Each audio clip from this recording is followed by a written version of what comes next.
Hey guys, it's Maggie, hanging out with Rob from Front Row Live.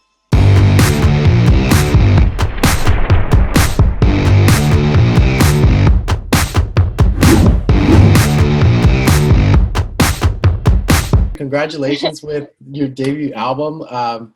Honestly, I heard it and immediately I had to like figure out who you were. I don't know where you came from. Talk Oh, to me about, actually, before we talk about this album, talk to me about your Hello TV experience and, being able to do this live show that you did with them. yeah. Um, oh my gosh, that was so dope. Um, Honestly, like even if we were doing shows right now, like normal, I really don't even believe that I would have been able to do a show with that high of production just because of like where I'm at as an artist. Like the idea of if I was to play at like a venue and it have smoke and lights and in-ears and all that. So they made that possible, which was super cool. And not only that, but their team is like insane, dude. Like they're all major pros. So it was a blessing to be part of. I had a great time. How did you feel about that performance? And how, because we're in a time where like these kind of shows are like non-existent, like, so Yeah. what was it like for you being able to perform, especially with your band, for this album release? I mean, it was a lot just because we hadn't played together since February.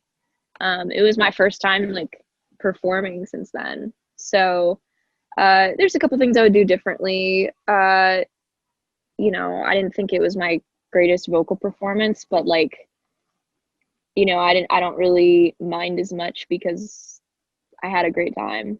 Like I was just so excited to be playing songs that I hadn't played live yet because of the record. So it was really cool. So now we get to talk about this album. This is your debut, and I feel like Mm. you created such an incredible debut album. What was that creative Thank process you. like for you for this debut? And what was there a particular song or lyric that kind of kickstarted the creation process of this record? It was very weird. It wasn't really made the well, I mean, I've never made a record, so I guess I don't know what the normal way is.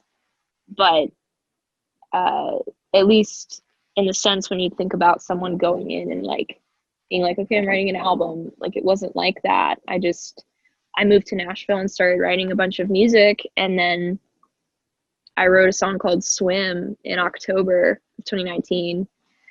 And I think it kind of awakened in me this realization that I'd been kind of constructing this story and this uh, homogenous, grouping of songs that were just kind of all telling the same story, just in like really different ways.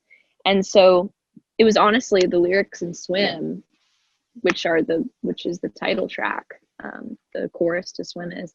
So I don't know if that really answered your question, but yeah, I mean, I guess it was kind of that song, and it was me saying, okay, well, these all work as a record. And then, moving forward, I ended up writing after that point. I wrote 4 or 5 more songs that added to the record, and um, had more of like an intention of like, okay, I'm writing these to fit on this album. Um, but yeah, and then the like the pacing and the placement of each track on the record too, like the way it flows is like extremely intentional. So yeah. As far as like the production goes, like I love how this record just feels very diverse. It's not like one style. It's not just one sound. I feel like you kind of Mhm.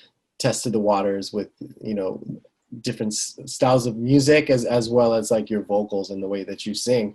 Oh, thank you. Was this an idea that you had in mind for this album, or was this an idea that the producer kind of brought to your attention once you guys started working together? No, I mean, like it's very much just not one person. It's just like the song tells you what it needs, and so like you follow that lead. Like when I write a song, it's very clear like what the identity is supposed to sound like. And so when you take it to the studio, it's like, all right, well, this is what we got to do because this is what it's supposed to sound like. And each song was so fiercely independent and very just aggressive in the way that it needed to be sang and the way that it was supposed to be shown to people. So yeah. And who was the producer for this record, and how did you guys start to work together? What was it about him or her that made you want to collaborate with them? It was a couple different producers on the record. I was kind of like the executive producer. And then I, obviously worked with individual people. But yeah, I think it was 4 main people that I worked with on the album, and they all did exceptional and were each the perfect person for each song that they had, for sure. So, yeah. Now back to the diversity of the record, this also led to different sounds that you would hear within each song. What would you say was the most like out of the box sound that you kind of recorded that wasn't like, a computer, or it wasn't a guitar? I'm glad you like appreciate that. Yeah, I mean, most of the album, creating a lot of sounds, like synth is like my jam. And I was able to work with a lot of really cool like Prophets and Junos, and I've got an awesome Yamaha synth that was laid on for like layering, just like different keys parts and stuff. And the drum programming also I think played a really heavy role in the diversity of the sound, because I really love that real kit like room mic sound. And again, like I'm a baby artist, and so like not a lot of like money was accessible, and so we used a lot of like real sampling from just like awesome sounds that you can buy, and then programming it how you want it to be, programming the beat. So that's what a lot of that was. 2 of the songs that we did track roll drums, so super cool. And it's kind of cool to like that you mentioned like you're a baby artist, because it's like you listen to this record and it doesn't sound like it's a baby artist. It sounds like it's someone that's been established. It sounds like someone that went into this, like went to work with this like mega producer in this mega studio and just created the record. Well, thank you. So, but like, what kind of challenges did you face in order to make this album? Like, what were there particular songs? Were there particular like lyrics, like certain production, your vocals? Like, what kind of challenges did you feel you faced? Yeah, honestly, like I'm so happy to hear that you appreciate the dynamics on the album, because I've been so self-conscious about that the entire time. Because you listen to an album and you're like, this is this band, this is how they sound. And for me, I was afraid that would be communicated as me being unsure of kind of my sound and my branding. And it's not that at all. I'm just like, that's how I am, like as a person, like beneath being an artist, like me as Maggie, I'm just kind of like super, I don't even know, layered and eclectic and bizarre. And I think that kind of translates when I'm making music, because it all kind of sounds different, but I hope that it's still the same like soul in all of it. So, and the fact that it does sound different within each track, like did you feel that kind of changed the way that you wrote, or the way that you kind of considered how you were going to sing or deliver the lyrics? Yeah, I mean, again, it's like it's super weird, because like when I would write it and then you take it to the studio, it's like this is just how it needs to happen. Like you just follow the lead of like what the song's telling you to do. And so when I would hop on the mic to track the vocals, it was like, I really need to pull this in close. Like this needs to be super compressed, or we need to dirty this up and have a distorted vocal under it the whole time, or, whatever. Like the song will tell you what it needs. And then talk to me a little bit about the song, like I'm always smiling when I'm around you, like, or when I'm with you, right? Because that, I feel like you showcased your vocals more there. It was more about your vocals, less about the background. Yeah. Was that aspect of like, was that vulnerability like something that just happened naturally for you, or did you kind of struggle because your vocals were kind of so so prominent on this track? Uh, it's an interesting question. I think it was kind of a mixture of both because, yeah, like I haven't really done a track like that. Because I love production and I love, getting into like the instrumentation of things. And so having me just be like out there, it was very new. But as soon as we did it, I was like, okay, I'm glad that we did that because it kind of pulls the listener in a really intimate way. And it's kind of an interesting little like pathway in the middle of the album where you're just like, okay, this is different, I think it was necessary. And for those watching, I'm pretty sure I butchered the name of that song. So what was the Oh, actual you're name of the good, song? homie. It's way too long. It's I'm always I'm always smiling when I'm crying about you. There we go. Okay. It's all good. But that's your baby. That's like, Yeah. I would totally understand if it bothered you. So with these 12 It's tracks, fine. with these 12 tracks, did you feel that there was one that had so many different reiterations?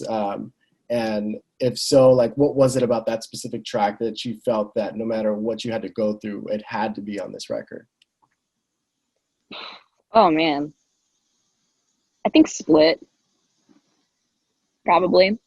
Okay. That song has had so many lives. Like, if anybody's watching this and they've been listening to me for over a year, they know that I released that song previously in 2018. And it was recorded very differently. And it was when I didn't really know a lot about music production or really even songwriting. I had just started writing. And sorry if you can hear the cicadas. They want in on this conversation. I just want to sit outside. It's so nice. No, you're good. I was gonna ask, is that a rattlesnake or cicadas? Yeah, I think it's cicadas. It's coming out of a tree. So that's a snake. We've got bigger issues. But yeah, like Split was the bottleneck of this freaking album, dude. I thought it was never gonna be finished. It was just there were so many issues in just the mixing phase. It was just such an issue, and it had nothing to do with my mixing engineer, Jake. Shout out to Jake Hartsfield. He absolutely murdered this album. He did such a great job. I think it sounds so well mixed. Mastering's awesome. Jonathan Berlin did that. I I just think it was mostly the way that I distributed the sounds. I should have communicated like just how absurd it is and like loud, because he would totally like squash something and I'm like, no dude, like it needs to like hurt someone's brain. Like think Kanye percussion, and just the amount of noise and it's a very weird song and again, like it's just the identity of the song. But that song took so long. Like we recorded it very quickly, but all of the post production was like the rest of the record was finished, and like that and me editing the album art took the longest because I didn't know the name of the album or the album art until a month before we submitted it. Wow. I had the whole album ready. I knew Swim was the reason I made the album, but I was like, I don't want to call the album Swim. That's lame. Like, I can't just call it Swim. And I was like, I don't know what to do. And then one day I woke up and I was like, I think it's just supposed to be the entire chorus to Swim. I think that's the title. So that's what I ended up naming it. And I think it fits it perfectly. So that's awesome. Well, now that this record is out, what else can fans expect? Can they expect some some online performances of the songs aside from like the HelloooTV that you did?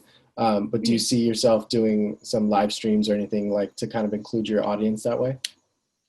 Yeah, I mean, oh my gosh, it's so difficult, dude, because like, are you a musician? I feel like you have an ear. This is the closest that I can get to being a musician. Okay. It's hilarious. Yeah. Well, you're doing a great job. Thank like you. I feel like you actually know what's going on. You're not just like, hey, so you sing, like you're asking about like analog and stuff. So,